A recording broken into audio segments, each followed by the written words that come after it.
"Shut the fuck up, or you're dead." The words were a brutal whisper, spat from the lips of a woman who had never cursed a day in my presence. Ava Thompson, my maid, a girl barely 25, had her calloused palm clamped over my mouth, her body wired with a terrifying stillness. My 58 years of commanding boardrooms and silencing fools vanished in a flash of pure animal shock. I jerked back, my glasses sliding down my nose, my blue-gray eyes screaming a question my lips couldn't form. Before I could process the insanity of the moment, instinct took over. My hand lashed out, cracking against her arm with a sound that split the tomb-like silence of my study. "What are you doing?" my eyes shouted. Panic, hot and acidic, flooded my chest, dissolving all rational thought. But Ava, damn her, held her ground. She was trembling, a fine, high-frequency shudder running through her, but her grip was iron. "Please," she breathed through clenched teeth, her own fear a scent in the air, sharp as ozone. The plea didn't soothe me. It ignited my terror. With a surge of adrenaline I hadn't felt since my first hostile takeover, I twisted and sank my teeth into the soft flesh of her hand. It was a quick, vicious bite, the kind a cornered animal delivers. A bolt of pain shot through her palm. I saw her wince, a cry catching in her throat, but she swallowed it down, her jaw tight. Outside the study, the polished brass doorknob began to turn. My heart stopped. Ava's hammered against my ribs like a trapped bird. The sting of my bite was nothing to her now. Her hand, trembling but still firm, became a shield, muffling the gasp that threatened to betray us. Julian's voice, my husband's voice, drifted through the heavy oak door, as smooth and calm as bourbon poured over ice. "Yes, tonight. She's exhausted. No family left. It will look natural.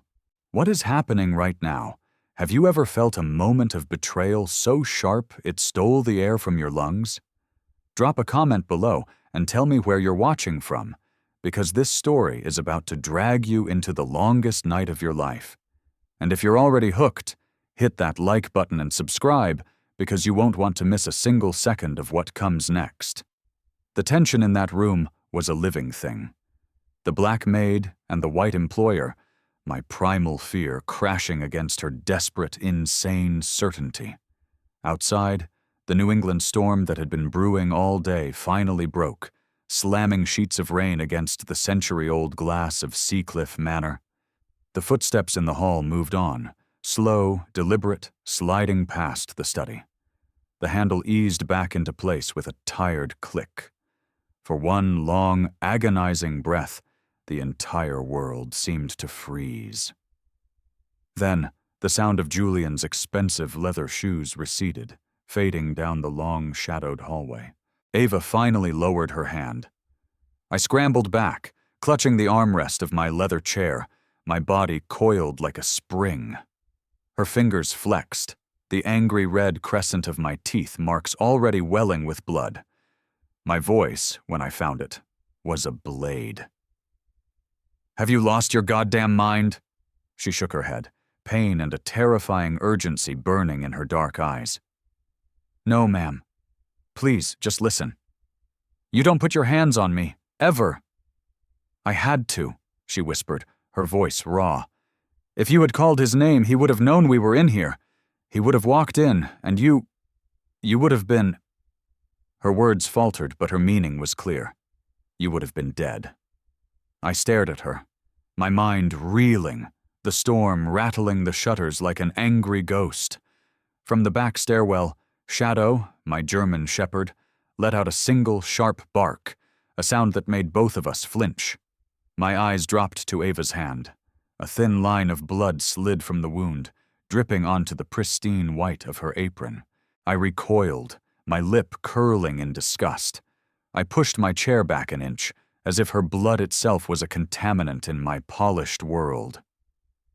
"God," I whispered, my voice thick with a disdain I couldn't contain. You're bleeding. That's filthy. Don't get it on the rug. For a second, I saw a flash of hurt in her eyes, a deep, wounded shame that twisted with the pain. She cradled her injured hand, but the urgency in her chest was a fire that couldn't be smothered by my cruelty. It doesn't matter, Mrs. Vance. What matters is what I just heard. Your husband, he's planning to kill you. My head snapped up. Revulsion shifted to disbelief, then to pure, unadulterated rage. How dare you? I hissed, my voice rising. You think you can walk into my house, put your hands on me, and then spin some jealous, pathetic story because you resent what I have? Is that it? A poor girl from the city who can't stand the sight of someone who built something? Her throat tightened. No, ma'am, I swear. I heard him on the phone. He said you were exhausted, that it would look natural. Tonight. I shot to my feet, my chair rolling back with a screech.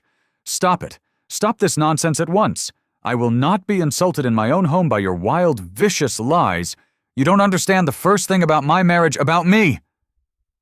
I pointed at her bleeding hand. And look at you. Dirty.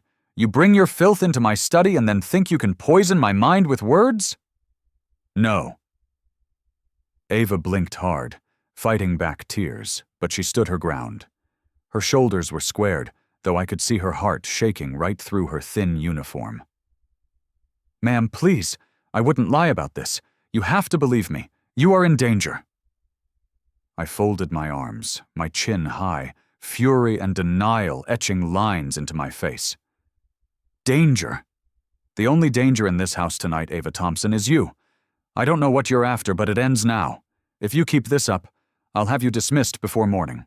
The storm rattled the window panes, thunder cracking so close it shook the floorboards. For a long moment we stared at each other. One woman clutching a bleeding hand, desperate to be believed. The other, me, trembling with indignation, convinced I was looking at a viper I had foolishly welcomed into my own home. Shadow barked again, sharper this time, as if sensing a truth neither of us was willing to face. Ava drew in a shaky breath, her voice low but steady. You don't have to trust me, Mrs. Vance. But for your own life, you have to stay quiet. I said nothing. I pulled a silk handkerchief from my pocket and pressed it to my nose, a gesture as much to shield myself from her as from the storm. My eyes, cold and appraising, lingered on Ava like she was a trespasser, a disease, not a protector. Outside, Julian's faint footsteps returned, and the weight of the storm, of the night, of the lie I was living, pressed down harder. In that heavy, unbroken silence, Ava knew the battle for my life had only just begun. The office lay in a tense hush, the kind that turns every small sound into a signal. The wind shook the tall, ancient oaks outside, but inside, the tick of the mantel clock grew louder than the storm. Ava stood near the door, her shoulders squared, though her bitten hand pulsed with a pain I had inflicted. I sat stiffly in my chair, my arms crossed so tightly they ached, my lips pressed into a thin line, holding back both questions and curses. The silence between us was thick with judgment, suspicion, and the fragile, terrifying beginnings of my own fear. Ava knew this silence. She had told me once, in a rare moment of conversation, about growing up in the projects of Dorchester. She learned early to stay quiet when men argued in the stairwell, when her mother cried into a thin pillow, when hunger clawed at her belly. Words could betray. Silence could save. Now, in my grand house, with its chandeliers and velvet drapes, that same oppressive silence pressed heavy against her lungs. She wiped her injured hand against her apron, careful not to drip onto the Persian rug. My eyes followed the movement with open distaste. You'll disinfect that before you touch anything else, I said sharply. I will not have an infection brought into this room. Yes, ma'am, she murmured. I saw her bite her tongue, holding back the words I could almost hear in my head. The infection is already here, Mrs. Vance. It wears a bespoke suit and sleeps in your bed. I rose from my chair, straightening my silk blouse, putting my armor back on. You've worked here for 6 months, is that right? And in 6 months, you think you know my husband better than I do? That you can accuse him of murder? I shook my head, a bitter laugh escaping my lips. It's absurd.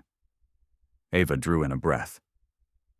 I don't claim to know him, ma'am, but I heard him as clearly as I hear that storm. He said it would look natural.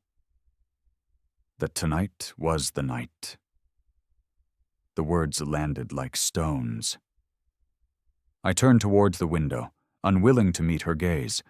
The rain streaked down the glass, distorting the glow of the garden lamps into silver rivulets. I hugged myself, though I would never admit it was for comfort. You misunderstand, I said finally. Julian is frustrated. We've had difficulties.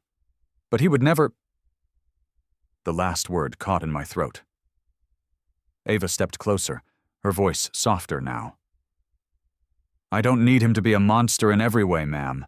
I just need you to believe he's desperate in this one. Desperation makes good men dangerous.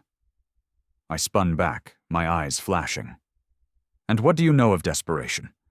You think because you've scrubbed a few floors, you understand the choices of people who build empires? The insult stung her. I saw it. But she held steady. I know enough. I've seen men do cruel things for a hell of a lot less than what your husband stands to gain. The thunder rolled again, shaking the walls. For a moment, both of us flinched in unison, and that shared, involuntary reaction bound us closer than either of us wanted to admit. Downstairs, Shadow barked again, louder this time, insistent. The sound carried up the grand staircase, echoing against the marble. My brows knit together. He never carries on like that. Because he knows, Ava said quickly. Dogs sense danger before we do. He's trying to warn you. I shook my head, trying to chase the suggestion away, but I couldn't ignore the ragged edge in my dog's voice. I pressed a hand to my temple, the beginnings of a headache forming behind my eyes.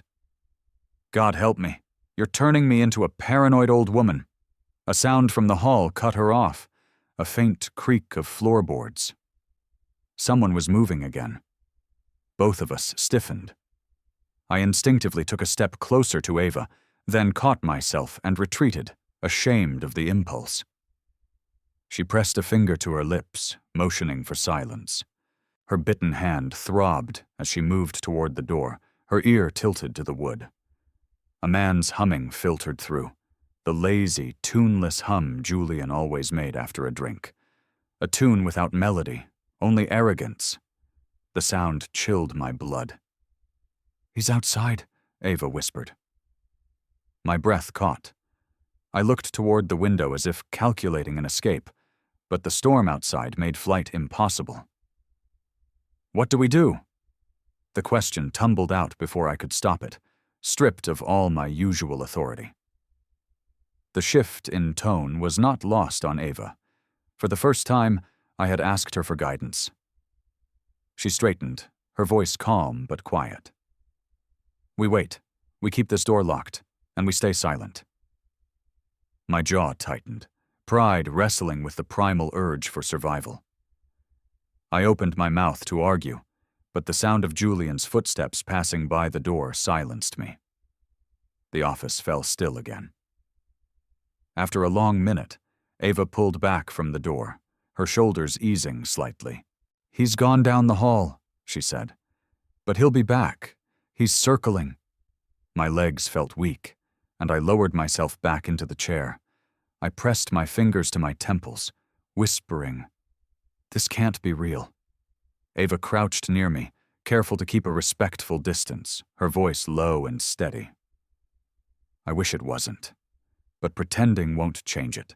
Silence will. My eyes glistened with unshed tears. For a moment, I looked every one of my 58 years, my strength stripped bare by the possibility of such a profound betrayal. I searched Ava's face, trying to decide whether to trust the woman I had just called filthy. She lowered her gaze, speaking more to the room than to me. All my life, I've kept quiet to stay alive. Tonight, I'll keep quiet to keep you alive, too. The words hung in the heavy air, and I had no reply. I turned my face toward the window again, staring out at the rain-slicked grounds where no one passed. The storm raged louder, but inside the mansion, silence carried the weight of a truth I could no longer deny. The clock ticked on, each second drawing us closer to a night that would demand choices neither of us was ready to make. And in that silence, we both began to understand. Survival was no longer a private matter. It was shared now, bound together by fear, mistrust, and the storm that pressed against the windows like an uninvited, malevolent guest. Julian Vance had always worn charm like a bespoke suit. To our neighbors in the wealthy enclaves of the Massachusetts coast, he was the perfect gentleman. Tall, broad-shouldered, with a touch of silver at his temples that lent him an air of distinguished grace. He charmed the women at the yacht club, bought rounds of expensive scotch for friends, and carried my coat at charity galas, with a practiced hand that made cameras flash with admiration. People liked Julian. They called him steady, reliable, a man who had married well and stood by his powerful wife's side. But masks can fit so snugly that even those closest forget they are masks at all. Down in the parlor, Julian poured himself 2 fingers of Macallan 25 from the crystal decanter. The storm rattled the French doors, but he didn't flinch. He stood in the dim light, swirling the amber liquid, humming that tuneless hum. To anyone watching, he might have seemed relaxed, a man enjoying a nightcap while his wife read upstairs. Only his eyes betrayed him.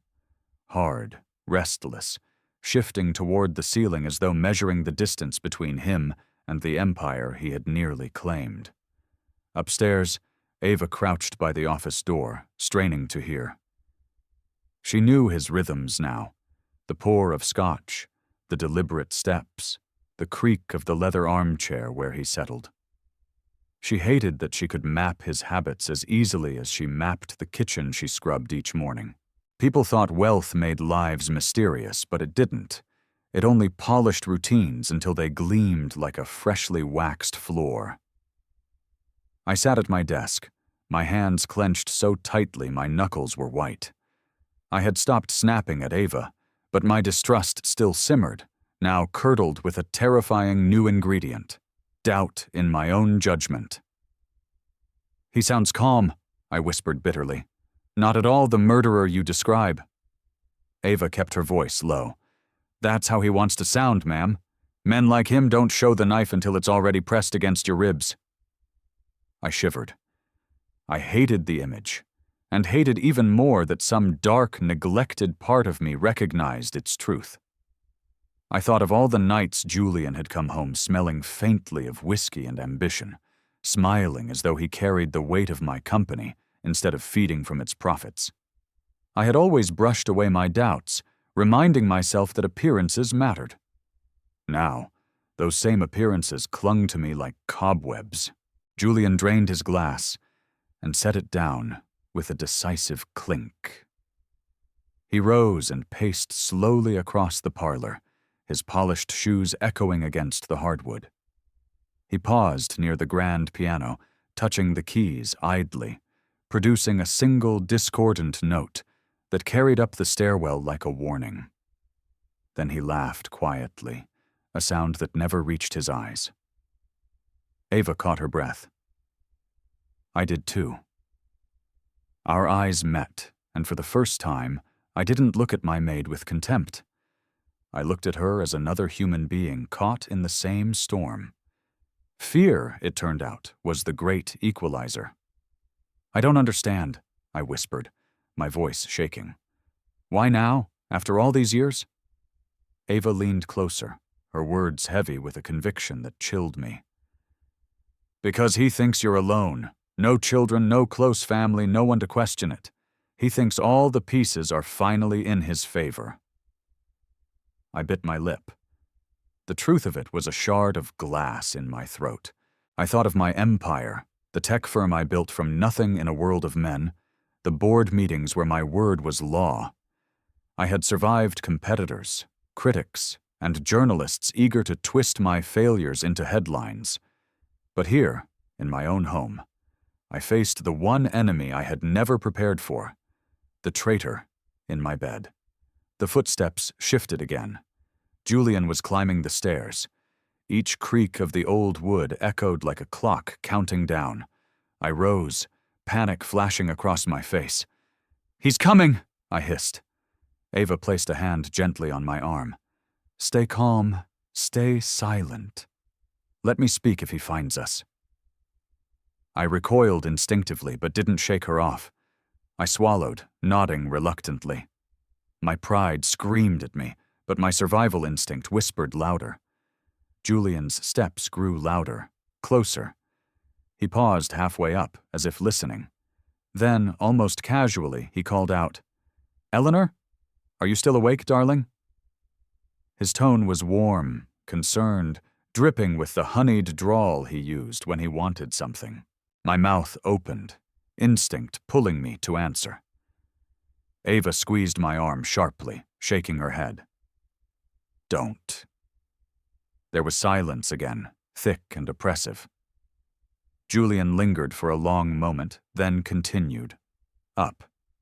His shoes reached the landing, and his shadow stretched across the upstairs hall, flickering under the office door, long and sharp like a blade. He stopped right outside. The handle jiggled lightly. A test. "Eleanor?" he asked again, softer now, intimate, the way a man speaks in a lover's ear. "I brought you something to help you sleep. Chamomile tea, your favorite." My lips trembled. Tears pooled in my eyes. I wanted so badly to believe in the ordinary comfort of his voice, the domestic lie of tea and concern. Ava held her breath, her entire body coiled. Julian waited. The silence stretched. Then he sighed, a theatrical, calculated sound, and walked on. His shadow vanished. His footsteps moved toward the master bedroom, the door opening with a creak before closing again. I sagged back into my chair, my face pale. "God," I whispered, clutching my chest. He really... I couldn't finish the sentence. Ava nodded, her eyes dark. "Now you hear what I hear, ma'am. The mask slipping. He wants you quiet. Forever." I pressed my palms against my face. I wanted to deny it, to push it back into the shadows of my own willful ignorance. But the performance I had just witnessed, the gentle knock, the poisoned tea, was too cruel, too calculated. It wasn't the act of a husband. It was the act of a predator. Below us, the faint click of a belt buckle echoed, the sound of him undressing for bed. But Ava and I both knew better. The mask of the gentleman had only been adjusted, not removed. A man like Julian never truly rested. I lowered my hands at last, my eyes glistening. "What do we do?" I whispered, my voice trembling with a fear I could no longer suppress.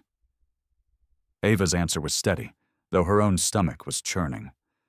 "We prepare, we watch, and when the time comes, we call for help. But not until we have proof so strong that no one can ignore it." I stared at her, still torn between a lifetime of distrust and a single night of terrifying need. But the weight of silence pressed down on both of us, and deep in my heart, I knew that my maid, the young woman I had called filthy, was the only person standing between me and the grave my husband was so patiently digging. The storm deepened after midnight, pushing sheets of rain against the shutters so fiercely it sounded like fists pounding from outside. The mansion groaned, its century-old bones protesting the assault. Upstairs, in the dim office, Ava kept her back against the door, as if her small frame alone could hold back the danger. On the other side of the room, I sat rigid, every nerve on edge, my eyes fixed on the grain of the mahogany desk as though staring into the wood would anchor my fractured mind. We both knew the truth now. We had heard the mask of a man crack. We both knew the rehearsed warmth of Julian's voice, and we had both felt the chill of the performance he gave outside that door.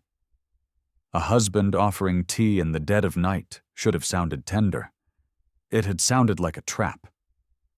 I finally broke the silence, my voice a ragged whisper.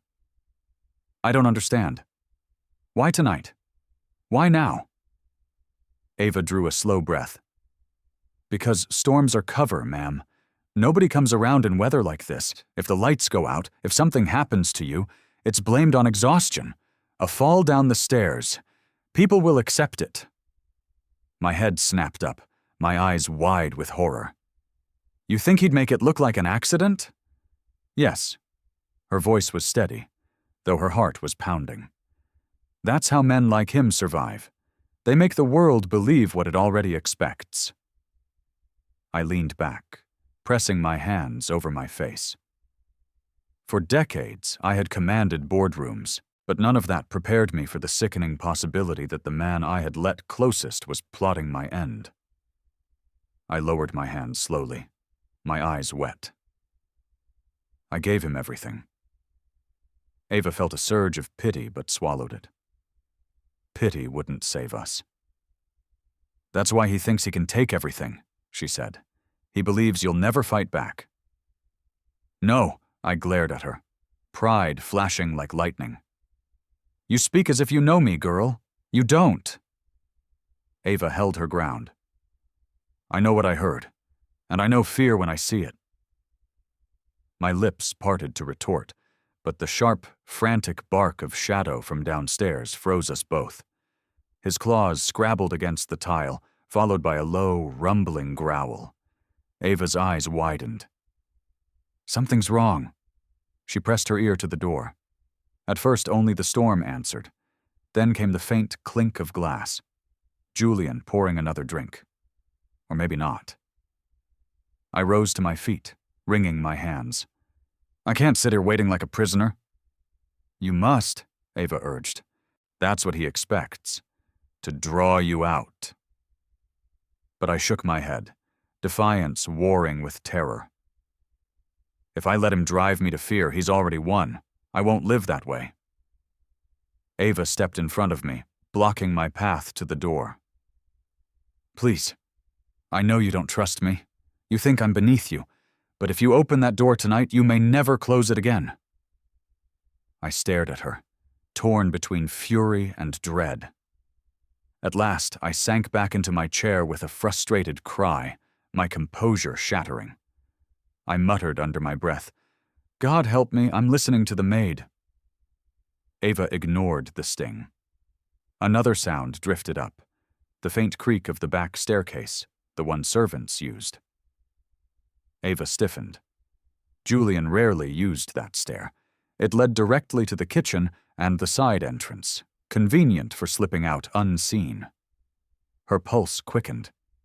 I heard it too, my face draining of color. What's he doing? I whispered. Ava's mind raced. He's preparing, she said.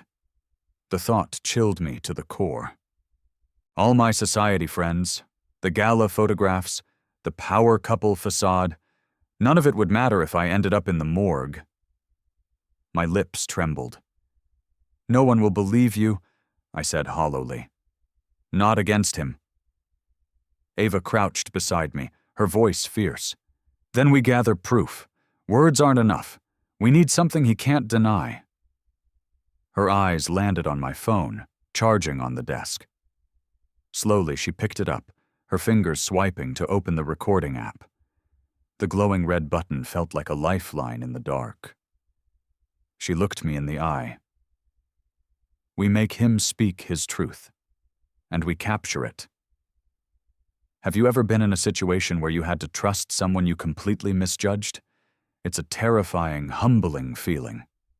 If you're feeling the fear and the tension right along with Eleanor, give this video a like. Let me know in the comments what you think they should do next, because the night is far from over. I hesitated, then gave the faintest nod. It was the first true moment of alliance between us. We waited, listening. The storm raged. Thunder shook the glass panes. Shadow barked again, then yelped as though he'd been shoved. I gasped, my hand flying to my mouth. Ava's blood ran cold. "He's testing boundaries," she whispered, "seeing if anyone reacts." My hands shook. This is madness. My life reduced to waiting for a confession in my own house. Ava's voice was steady. Better madness than death. We sat together in the dim room, the red light of the phone's recorder glowing faintly on the desk. Every sound in the house became sharper. The drip of water from a gutter, the groan of old wood, the occasional shuffle of a shoe against tile. And through it all, Julian's humming returned, drifting up the staircase like smoke. I closed my eyes, whispering, "He sounds so normal. That's what terrifies me." Ava didn't answer. She tightened her grip on the phone, silently promising herself that whatever happened next, the mask Julian Vance wore would crack wide open, and the world would finally see the monster lurking behind the gentleman. The red glow of the recorder lit the desk like a fragile ember. Ava's thumb hovered over it, her heart pounding. She had taken risks before. Jobs where managers skimmed wages, men who thought silence meant consent. But nothing like this. This was life or death. I sat across from her, pale, my knuckles white. "If you're wrong about this," I whispered, "I'll never forgive you." "If I'm wrong," Ava said quietly, "I'll leave tomorrow and you'll never see me again. But if I'm right, tonight is the only chance we have." I swallowed hard. The storm howled. Then came the sound. Footsteps, deliberate and heavy. He was coming back. Shadow barked frantically downstairs, a sharp command from Julian silencing him. The dog whimpered, then went quiet. I flinched. "Oh God," I whispered. Ava raised a hand, signaling silence. She turned the phone screen down to hide its glow, then pressed record. The doorknob turned slowly, the bolt catching. The handle jiggled with quiet persistence. Julian's voice slid through the crack, warm and honeyed. "Eleanor? Are you awake, darling?" I opened my lips to answer, but Ava shot me a look so fierce it stopped my breath. She mouthed the words that had begun this nightmare. "Don't speak." I pressed my lips together, trembling. "You've been working too hard," Julian chuckled. "I made tea. It will help you sleep." The words dripped through the door like poison wrapped in silk. Ava's stomach turned. She glanced at the phone, watching the sound wave spike. Proof. He pressed the handle again, harder this time. "Why is this door locked? You never lock it. Eleanor, open up. You know I worry about you." My eyes filled with tears. I shook my head in tiny jerks, my body trembling. Ava placed a steadying hand on my arm. "Stay strong," she whispered. "He wants you to give yourself away." The handle stilled. Then, a theatrical sigh. "All right. If you won't let me in, we'll talk tomorrow. But you mustn't drive yourself like this. Everyone sees how tired you are. It wouldn't surprise anyone if—" He let the sentence trail off, unfinished but loaded with menace. A chill raced down my spine. The phone captured every cruel, calculated syllable. He tapped the door lightly. Then his footsteps receded. I exhaled in a shuddering sob, tears spilling at last. My God, he really means it, all these years. And this is who I married. Ava stopped the recording, saved it, and set the phone on the desk. "Now you know," she said, her voice steady despite the adrenaline. "Now it's not just my word. It's his. We have him." I lifted my head, my eyes red. Do you think anyone will listen? A jury? The police? They will if we make it through tonight, Ava said. Tonight we stay quiet. We wait until morning. I stared at her, then laughed, a broken, bitter sound. Wait until morning in my own house? Do you know how insane that sounds? Ava held my gaze, unflinching. It sounds insane because the truth is insane. But it's survival. The words seemed to reach me in a way nothing else had. I leaned back, closing my eyes. I feel like a prisoner in my own home. Ava sat back against the wall, her own body trembling. Sometimes prisons are safer than open doors. The clock on the mantel ticked toward 1 a.m. The storm raged, but Julian did not return. I finally spoke, my voice hoarse. I thought I knew him. I built an empire, but I never built a family, and now I see why. Maybe I was blind all along. Ava said simply, "You're alive. That's what matters." I opened my eyes, meeting her steady gaze. Something shifted then. Still mistrust, still pride, but also the faint spark of respect. "You may have saved my life tonight," I whispered. Ava looked away, embarrassed. "Let's get through the rest of it before we say that." The storm roared. The old mansion shuddered. And in the office, 2 women sat bound together by silence and fear, waiting for dawn, with a recording that held the only proof of the darkness behind Julian Vance's perfect, gentlemanly mask. The hours after 1 o'clock crawled by. The storm kept its furious tempo, but inside, the air grew heavier, staler.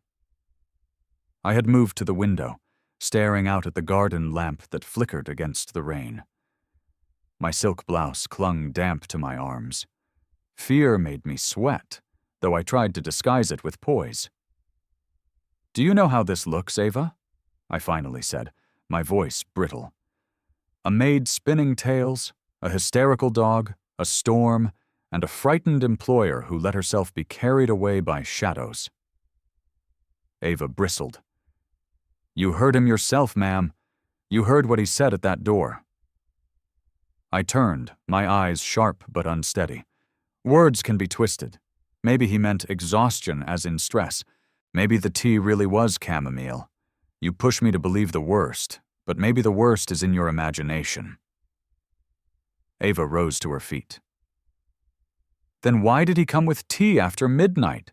Whispering through a locked door? Why did he test the handle like a thief instead of knocking like a husband?" I flinched at the memory. Perhaps he was trying not to disturb me. Perhaps... I broke off. God, what am I doing? Defending him to you? Ava softened. "Because you built your life around believing in him. That doesn't make you weak. It just makes you human." The words hit me harder than any accusation. My chin wavered. "I am not weak." "I know," she said gently. "That's why you're still here." A sudden thud from below shattered the moment.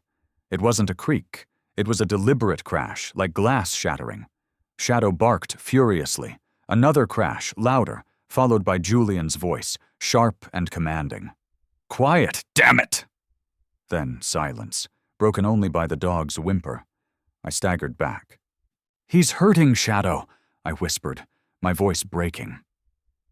Ava clenched her fists. "That's not about the dog. It's about us.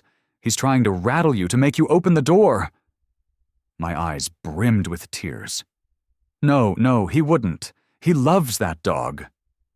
"Stop," Ava cut in firmly. "Don't lie to yourself now. If he can plan to kill you, he can kick a dog." I shuddered, collapsing into the chair. "I can't bear this." "You have to," Ava said, kneeling beside me. "You have to bear it, or you won't live to see another sunrise. That's the truth." I covered my face, muffling a sob.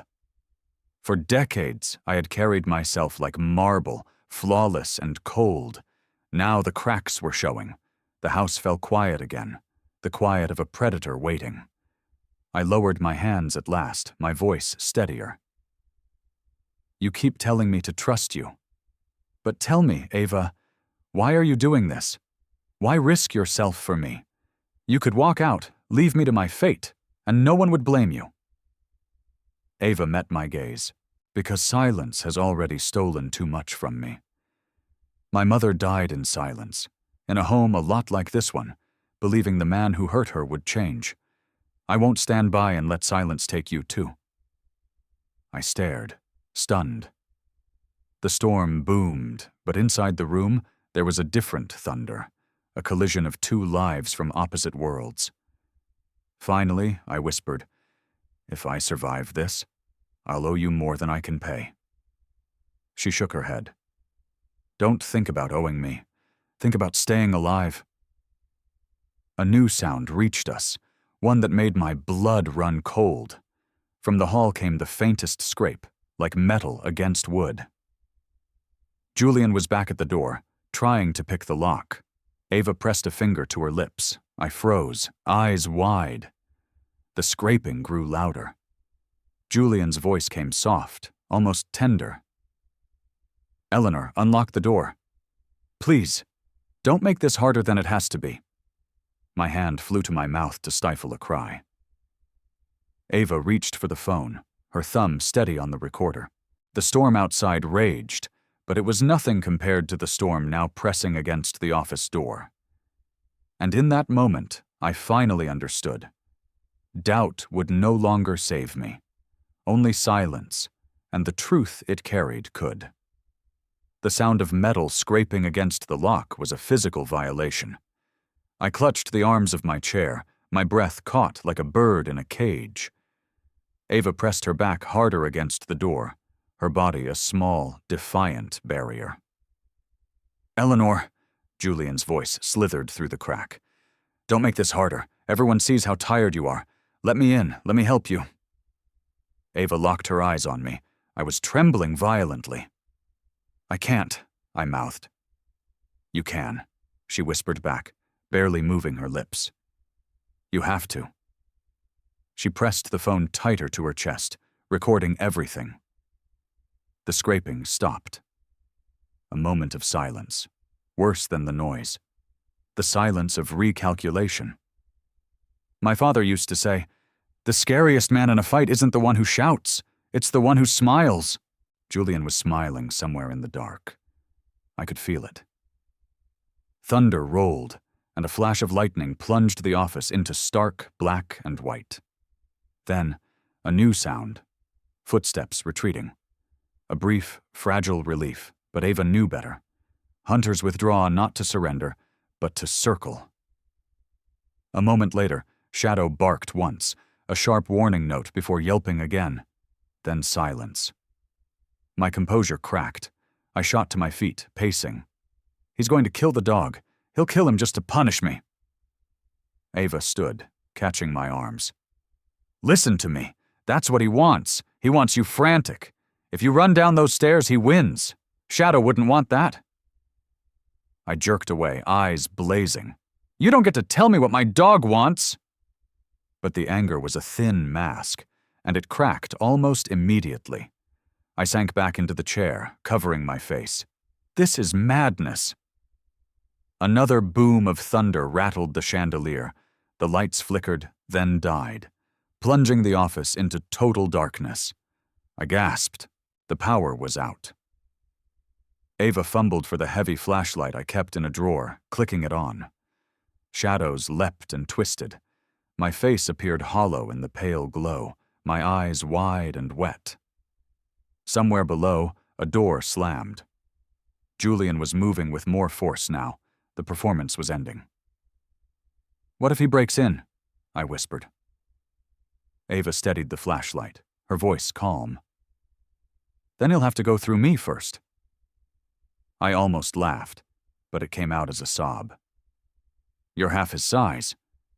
What do you think you can do?" Her jaw tightened.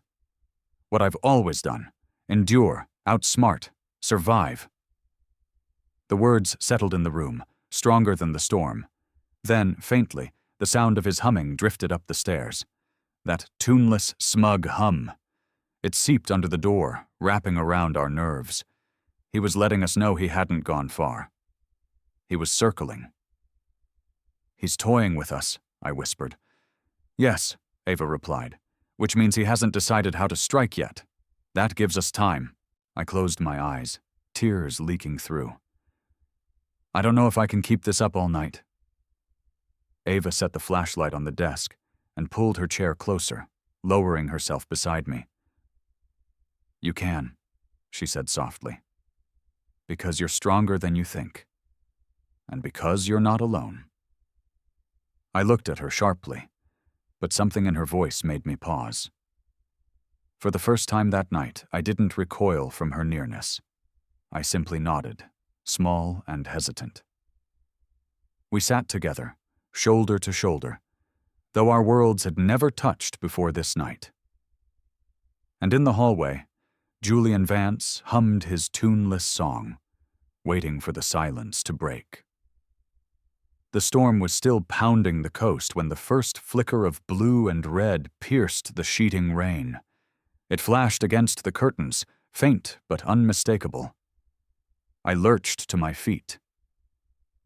"They're here," I whispered, my voice breaking with relief and fear. Thank God they're here. Ava didn't move from the door, her bitten hand still raw, pressed firmly against the phone. "Quiet," she whispered firmly. "He doesn't know yet." As if on cue, Julian's voice floated up, smooth as silk. "What's this? A storm and now the city's finest at our doorstep? Strange night." His footsteps echoed, unhurried. He was strolling toward the foyer. He laughed softly. "They'll believe me before they believe you. A stressed wife, a tired maid. That's all they'll see." "He'll charm them," I whispered, horrified. "He always charms them." Ava stood slowly, her eyes burning with resolve. "Not tonight. Tonight we have proof." She lifted the phone like a weapon. "His mask is already cracked." The doorbell rang, a booming knock. "New Orleans Police Department." "Evening, officers," Julian called down, his voice rich with false warmth. "What brings you out on a night like this?" "Sir, we received a distress call from this residence." "A mistake," Julian said smoothly. "My wife's been under strain, our maid too. The storm's got everyone on edge. I assure you, everything's fine." "Sir, we'll still need to see your wife." He won't let them, I thought, my knees weakening. "What do we do?" Ava grabbed the flashlight, clicking it off and on, sending frantic bursts of light through the slit in the curtains. Downstairs, Julian's voice sharpened. "I said she's sleeping. I won't have you barging into my home. Come back tomorrow with a warrant." He was winning. Then Shadow barked, loud and desperate, followed by a sharp yelp. The officers reacted. "Sir, we need to enter now!" Julian's mask cracked. His voice lost its silk. "Stay out!" The word thundered through the house. Ava seized her chance. She grabbed my hand. "Now," she whispered. She pressed her lips close to the crack of the door, her voice strong and clear. "Help us, upstairs! He's trying to kill her!" The house froze. Then, the scramble of boots on the porch. "Code red, possible domestic homicide attempt, requesting immediate backup." Below, Julian roared, a sound more beast than man. "Shut up!" His footsteps thundered up the stairs, fast and unrestrained. He was coming. Ava braced herself against the door, her heart pounding. "Stay back, ma'am. Let him come to me first." The storm outside wailed as blue lights flared brighter. Inside, Julian Vance charged toward the office, his mask shattered, his rage unveiled, the predator at last exposed. Julian's footsteps thundered up the stairs, each strike a drumbeat of rage. The storm outside clashed in rhythm.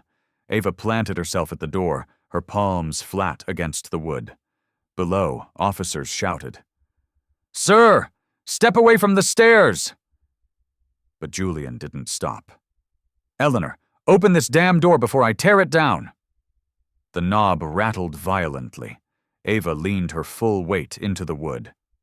"Stay back, ma'am," she whispered without turning. "If he gets in, crawl under the desk. And don't stop recording." I sobbed but nodded, collapsing to the floor and sliding beneath the desk, the phone glowing faintly in my trembling hands. A crash shook the door as Julian slammed his shoulder into it. The hinges groaned. I screamed. "Up here!" an officer shouted. Another slam.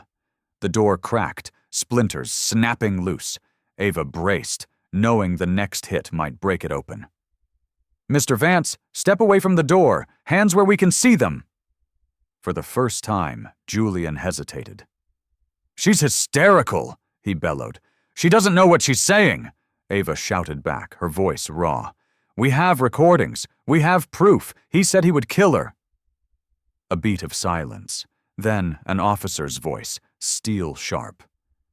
"Sir, step away. We're coming through." "Lies," Jacob growled. "She's just a jealous maid." The pause ended with the unmistakable sound of a battering ram.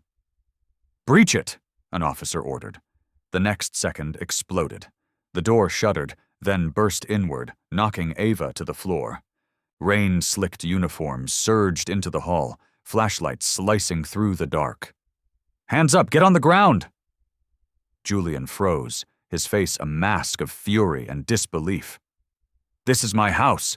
My wife is sick." I crawled out from under the desk, trembling but resolute. I held the phone high, my voice cracking but loud. "He tried to kill me! It's on here! Everything he said!" An officer stepped to my side, steadying me. "Ma'am, are you hurt?"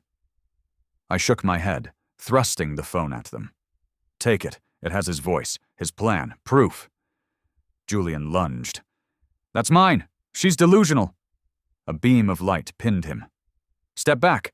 Now." He hesitated, forcing a smile. "Gentlemen, this is a misunderstanding. My wife is fragile." My own voice sliced through the storm, fierce and clear. "Stop calling me fragile. Stop calling me hysterical. You wanted me dead, Julian, and now everyone knows it." Ava rose slowly from the floor, her voice steady. "Check the phone. Don't listen to him. Listen to his own words." An officer took the device. Jacob's voice filled the hall, smooth then venomous. No one would question. It would look natural. The sound hung heavy, undeniable. Jacob's face paled, the mask collapsing. "That's out of context," he stammered. But the storm outside swallowed his excuses. The officers closed in. "Turn around, hands behind your back." The clink of metal cuffs sealed his fate. I collapsed into the chair, my whole body shaking. Ava stood near me, her bitten hand bleeding again, her eyes burning with a fierce, unyielding light. The storm raged, but inside, a fragile, trembling sense of justice was breaking through. I turned my face toward her, my lips parting, but no words came. The woman I had once called filthy, I now looked at with something closer to awe. Ava lowered herself beside me, whispering, "Don't speak, ma'am. Not yet. Save your voice for tomorrow." Outside, blue lights pulsed against the rain-soaked streets, a signal to the world that the mask of a gentleman had finally fallen. And the truth had spoken louder than silence. By mid-morning, the mansion remained under a shroud of unease. I sat in the parlor, a wool blanket around my shoulders. The room was immaculate, but it felt like a stranger's house. Ava entered quietly, carrying a tray with tea and toast. "You should eat something," she said gently. I shook my head. "I can't." "You need strength," she replied firmly. "This isn't over. Men like Julian don't fight alone." My lips trembled. "They'll drag me through the mud. They'll say I was hysterical, manipulated by my maid." Ava met my gaze. "Then let them. The truth is on that phone. His words, not mine. They can't erase it." I laughed bitterly. "Truth doesn't win in my world, Ava. Appearances do." "Maybe it's time to change your world," she said quietly. The words landed like stones. I stared at her and saw not servitude, but a strength, a defiance I envied. A knock at the door interrupted. 2 officers entered. "Mrs. Vance, Miss Thompson," the older one said. "We've reviewed the recordings. They're strong, but the DA will need your testimonies. This case will be public, very public." When they left, my hands shook so badly I spilled my tea. Later, my phone buzzed. An anonymous text. "He won't stay locked up. Men like him never do." I handed it to Ava, my blood running cold. She read it, her jaw tight. "They're trying to scare you. Don't let them." "What if it's true?" I whispered. "What if he comes back?" Her gaze was fierce. "Then we'll be ready." The final day of the trial dawned under a heavy sky. The courthouse steps were a frenzy of cameras. I stepped from the car, my suit immaculate, my face a composed mask. Ava followed, a quiet, unshakable presence at my side. Inside, the courtroom buzzed. Jacob was led in, shackled, but he wore a faint smirk. "They'll believe me. They always do." I met his gaze, and, for the first time, I didn't look away. The prosecution began with the recordings. The courtroom fell silent as Julian's voice filled the air. The silk, the venom, the rehearsed lines about my death. Gasps rippled through the gallery. The defense tried to paint me as unstable, and Ava as a manipulative opportunist. But when Ava took the stand, her voice was clear and steady. The defense attorney sneered. "You claim you acted out of loyalty to a woman who treated you with disdain. Why?" Ava's throat tightened, but her words came fierce and true. "Because I've seen what happens when people stay quiet. My mother died believing her silence kept her safe. I won't let another woman die for the same lie." The courtroom was hushed. The defense faltered. The weight of her truth was too heavy to be moved by their tricks. The jury filed in. The foreman rose. The moment stretched, brittle and silent. "On the charge of attempted murder in the 1st degree," the judge read, his voice ringing through the room. "We find the defendant, Julian Vance, guilty." The word was thunder. My breath caught, and tears of pure release blurred my vision. Ava reached for my hand, her grip firm and steady. Julian shot to his feet, fury finally breaking through. "This is a lie! You'll regret this, Eleanor! And you—" His eyes snapped to Ava. "You're nothing, a nobody!" The bailiffs restrained him. I rose to my feet, my voice trembling but resolute. "No, Julian. She matters more than you ever did. And now, the world knows it." As he was dragged away, I turned to Ava, our hands still clasped. "We did it," I whispered. She shook her head. "No, ma'am. You did it. You found your voice." On the courthouse steps, reporters swarmed. "Mrs. Vance, how do you feel?" I paused, feeling Ava's steady presence beside me. "I feel alive," I said, my voice clear and ringing. "And I feel grateful. The truth has a cost, but silence has a greater one. My husband hid behind a mask, and I wore one too. But masks break, and when they do, the truth is all that remains." I turned to Ava, extending my hand for all the world to see. She took it, our hands clasped in a gesture that transcended employer and employee. It was solidarity, raw and undeniable. That night, back in the quiet mansion, the air was still. The storm had passed. "For years," I said softly, "I thought power came from wealth, from reputation. But tonight, I learned it comes from truth, and from the courage of those who refuse to be silent." Ava smiled faintly. "Truth doesn't always come easy, but it's worth it." I reached across the table, taking her hand once more. "You saved me. Not just my life, but the part of me that believed in something more than appearances." She squeezed my hand gently. "Just promise me one thing. Don't ever let silence back into this house again. My lips curved into the first genuine smile I had worn in weeks. Never again. The storm had ended, but its lesson lingered. Masks shatter, silence kills, and a voice once found can save a life. And in the soft glow of the moonlight, we sat side by side, not as mistress and maid, but as survivors, bound forever by the night we chose to speak. What did you think of that ending? The journey from silence to speaking out is a powerful one. If this story moved you, please hit that like button, share it with someone who needs to hear it, and subscribe to the channel for more stories that matter. Thank you for watching.